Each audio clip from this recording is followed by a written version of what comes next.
Hello friends, मैं Nishant Shrivastava. Welcome to DNS classes.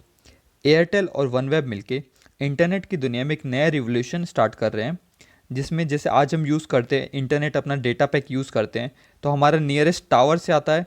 जो भी नेट होता है, नेटवर्क आता है, नियरेस्ट टावर से आता है। बट इनकी जो तैयारी है, जो सैटेलाइट के माध्यम से डायरेक्ट आपके फ़ोन में नेटवर्क आएगा। यानी कह सकते हैं कि स्पेस सैटेलाइट जो होगा वो एक आपका टावर का काम करेगा। इस टाइप से इनका प्रोजेक्ट है। तो चलिए देखते हैं इस वीडियो में इस बारे में पूरी जानकारी। तो इस वीडियो के साथ जुड़े रहें। भारतीय एंटरप्राइजेस जो कि एयरटेल को ओन करती है, उसने यूके बेस्ड कंपनी वनवेब में $500 मिलियन में 45% स्टेक्स खरीद लिए हैं। वनवेब का प्रोजेक्ट है कि हम स्पेस में सैटेलाइट्स भेजेंगे और सैटेलाइट्स डायरेक्ट कम्युनिकेट करेंगे हमारे मोबाइल फ़ोन से। यानी हमारा जो भी डेटा ट्रांसफ़र होगा सैटेलाइट्स के थ्रू होगा। अभी के टाइम में हम लोग जो लैंड पे मोबाइल टावर्स होते हैं उनको यूज़ करते हैं अपना डेटा ट्रांसफ़र कर लिए के लिए। बट फ्यूचर में हम लोग डायरेक्टली सैटेलाइट के थ्रू ट्रांसफ़र करेंगे। भारती एयरटेल सुनील मित्तल भारती एयरटेल के ओनर है। उन्होंने सैटेलाइट फर्म वनवेब में पैसा इन्वेस्ट किया है। सुनील मित्तल जो कि भारतीय एंटरप्राइजेज़ को ओन करते हैं।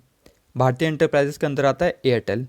अब क्या है, भारतीय एंटरप्राइजेज़ ने वन वेब के अंदर इन्वेस्ट किया, जिसके अंदर 45% स्टेक्स ओन कर लिया है।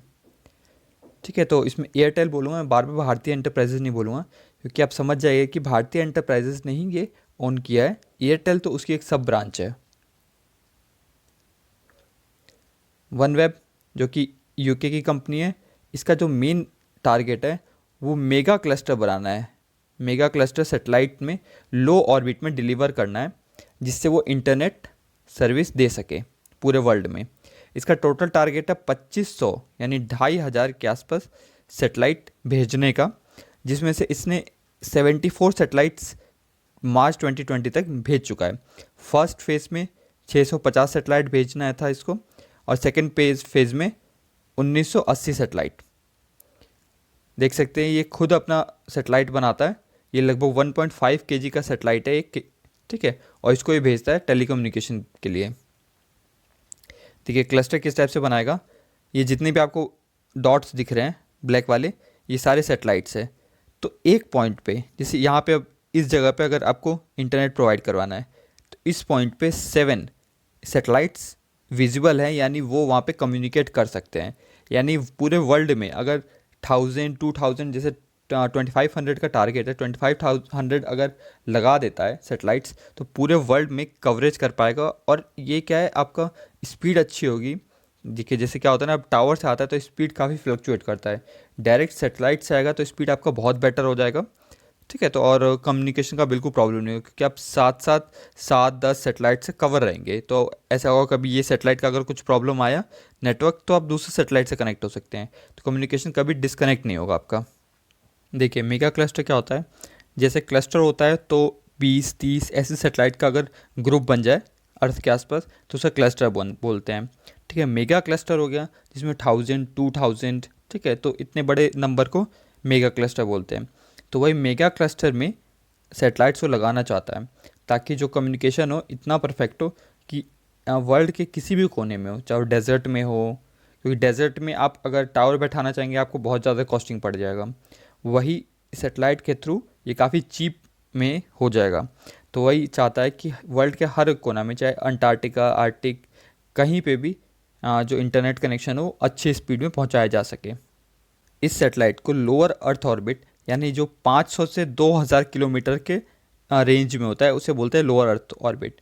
इस सेटेलाइट को 1200 किलोमीटर के रेंज में सेट किया जाएगा, जिससे जो कम्युनिकेशन हो काफ़ी अच्छा हो और लेटेंसी बहुत कम हो। लेटेंसी क्या होता है, जितना जल्दी रिस्पॉन्स टाइम, क्योंकि इंटरनेट सर्फ करते हैं, कितना जल्दी रिस्पॉन्स टाइम है उस चीज़ को कम कर सके। क्योंकि जो नॉर्मली सेटेलाइट्स होते हैं वो होता है 36,000 किलोमीटर पे। तो 36,000 किलोमीटर पे क्या होता है, रिस्पॉन्स टाइम बढ़ जाता है। रिस्पॉन्स टाइम काफ़ी ज़्यादा मैटर करता है। अगर आप कोई बड़ा काम कर रहे हैं, जैसे आपको बिल्कुल इंस्टेंट आपको वीडियो देखना है, अगर जहाँ पे हो रहा है, अगर लाइव रिपोर्टिंग कर रहा है कोई, तो इंस्टेंट अगर आपको देखना है तो लेटेंसी जितनी कम होगी उतनी जल्दी आप वो देख पाएंगे। कुछ मिली सेकेंड का फ़र्क होता है। वही 36,000 पे हो सकता है आपका 1 सेकेंड का भी अगर डिले हो गया तो बहुत बड़ा नंबर हो जाता है इन टर्म्स ऑफ इंटरनेट। ठीक है, space based internet. Space based internet का मतलब ये हो गया, जैसे आज हम सेलुलर टावर के थ्रू, जैसे ये मेरा मोबाइल है, तो मेरा क्या होता है, डेटा सेंड और डेटा रिसीव टावर के थ्रू होता है। बट यही अगर स्पेस में अगर सेटेलाइट के थ्रू होने लगे, डेटा सेंड और डेटा रिसीव सेटेलाइट के थ्रू होने लगे, तो इसे बोलेंगे हम स्पेस बेस्ड इंटरनेट। जियो ने 4G नेटवर्क लाया इंटरनेट प्रोवाइड करने के लिए, उसने हंड्रेड्स ऑफ टावर लगाए पूरे इंडिया में, उसने बहुत सारे टावर लगाए, तब जाके वो 2014 में आपको नेटवर्क दे पाया। वही अगर एयरटेल सेटेलाइट के थ्रू करता है तो 2500 का जो सेटेलाइट का टारगेट है, इसमें वो पूरे वर्ल्ड को कवर कर सकता है। देख सकते हैं कितना डिफरेंस है, बस ये इंडिया को कवर करने के लिए इसको कितना ज़्यादा टावर लगाना पड़ा, और ये वर्ल्ड कवर हो जाएगा इतने में। वनवेब जब स्टार्टिंग में अपना प्लान लेके आए तो काफ़ी सारे इन्वेस्टर्स आ गए हैं और काफ़ी सारे इन्वेस्टमेंट कलेक्ट हो गया। बट 27 मार्च 2020 में इसने बैंकरप्सी फाइल कर दी कि हम अब इस चीज़ को नहीं आगे प्रोसीड कर सकते हैं, हम लोग के पास पैसा नहीं है, और उसको 90% अपना एम्प्लॉयमेंट कम करना पड़ा, यानी जितने भी वहाँ पे वर्कर्स काम कर रहे थे 90% कम करना पड़ा उसको, पैसे की कमी की वजह से। अब न्यू इन्वेस्टर कहाँ से आए, तो भारतीय एयरटेल काफ़ी आगे आई, 500 मिलियन में 45% स्टेक्स खरीदे हैं वनवेब में, और वहीं यूके गवर्नमेंट ने भी 500 मिलियन में 45% स्टेक्स खरीद लिए हैं वनवेब के, यानी 10% है वही बस ओरिजिनल वनवेब के हाथ में है, नहीं तो 45% यूके गवर्नमेंट का हो गया और 45% एयरटेल का। अब सबसे बड़ा सवाल ये उठता है कि आखिर यूके गवर्नमेंट को क्या ज़रूरत पड़ी वनवेब में पैसा लगाने की, क्योंकि वनवेब तो एक प्राइवेट ऑर्गेनाइजेशन है। तो सबसे बड़ा रीज़न ये है कि यूके गवर्नमेंट वनवेब के थ्रू काफ़ी सारी चीज़ करना चाहती थी, जैसे वो एक अपना नेशनल नेविगेशन सिस्टम बनाना चाहती थी, क्योंकि उसको पता है कि कभी ना कभी उसको गैलीलियो प्रोजेक्ट, जो कि ब्रिटेन का है, यूरोपियन यूनियन का, उससे बाहर कर दिया जा सकता है उसको। इस वजह से वो अपना नेविगेशन सिस्टम बनाना चाहती थी, इसलिए उसने पैसा इन्वेस्ट किया, क्योंकि ये कंपनी के ऊपर ही बहुत सारा निर्भर है यूके गवर्नमेंट। अब भारतीय एयरटेल वनवेब के लो अर्थ ऑर्बिट सेटेलाइट्स के कॉन्स्टलेशन को 2022 में डिप्लॉय कर देगी, और उसके बाद टेस्टिंग हो सकती है। जो भी एयरटेल के यूज़र्स होंगे उनको पहले टेस्टिंग का मौका मिलता है, जैसे जियो के यूज़र्स स्टार्टिंग में फ्री ऑफर मिले थे तो जियो के यूज़र्स ऐड हुए थे, वैसे ही टेस्टिंग के लिए एयरटेल अपने यूज़र्स को टेस्ट करवा सकती है वनवेब प्रोग्राम के तहत। देखिए इसका फ़ायदा क्या है कि इससे क्या फ़ायदा होगा हम लोग को।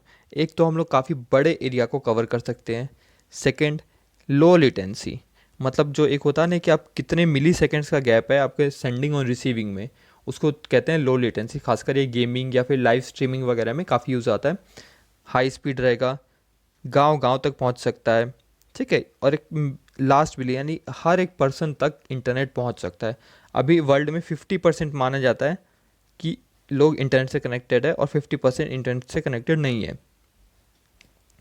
इस रेस में एक वनवे भी आगे नहीं आई, बहुत सारी अदर कंपनीज भी आगे आ चुके हैं, जैसे इलॉन मस्क की स्पेसएक्स का स्टारलिंक प्रोजेक्ट, फिर जेफ बेजोस जो अमेज़ोन के मालिक हैं उनका प्रोजेक्ट के ऊपर, ऐसे करके 46,000 सैटेलाइट्स कुछ सालों में भेजने की तैयारी है। और भी काफ़ी सारी छोटी मोटी कंपनियां हैं जो ऐसा अपना प्रोजेक्ट कर रही है। गूगल का भी एक लून प्रोजेक्ट है, जिसमें ये हॉट एयर बैलून होता है, उसके अंदर क्या है, एक बीम टाइप में, प्रोजेक्टर टाइप में लगा दिया जाएगा, जो एक प्रोजेक्ट करेगा नीचे की तरफ, लोग इंटरनेट चला सकें। तो फ्रेंड्स, आपको ये वीडियो कैसी लगी? अगर वीडियो अच्छी लगी तो इस वीडियो को लाइक करिए, शेयर करिए, और अगर मैं आपको पूरे कॉन्सेप्ट क्लियर कर चुका हूँ इस टॉपिक से, तो इस चैनल को ज़रूर सब्सक्राइब करिए और भी अच्छी अच्छी वीडियोज़ के लिए।